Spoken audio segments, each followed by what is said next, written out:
Hello, welcome back to the channel. Today we're plunging right into how to use Trello for effective project management. Let's kick things off by creating a new board. Go to your Trello dashboard and click the plus icon, then Create Board. Give it a relevant name that reflects your project. This is your central hub for everything related to your project. You can invite team members, assign tasks, and monitor progress, all from this space. Now that we've done that, let's add some lists. These are your project categories like To Do, In Progress, and Completed. To add a new list, click Add Another List, type in your list name, and hit Enter.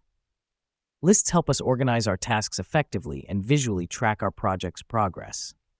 Next up, we'll add cards, the real workhorses of Trello. Click Add a Card under your relevant list, type in the task name, and click Enter. Cards represent individual tasks or items within your project. You can assign team members to cards, add due dates, attach files, and even add comments. But here's what's happening behind the scenes.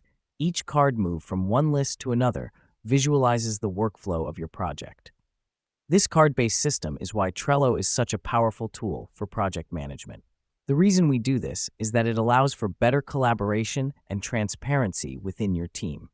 Everyone can see who is responsible for what and how far along they are in their tasks. Lastly, let's talk about labels. Click on a card, then Labels, and choose a color. Labels help us categorize tasks for easy identification. For example, you might use green for urgent tasks and blue for low-priority ones. And there you have it. With just these basic features, you've set up a robust project management system using Trello. By effectively using boards, lists, cards, and labels, you can streamline your team's workflow, enhance collaboration, and ensure that every task is clear, trackable, and manageable. Remember, Trello is flexible, so feel free to tweak and experiment to find what works best for your team. Thanks for tuning in, and don't forget to practice what you've learned here today. Until next time, happy project managing.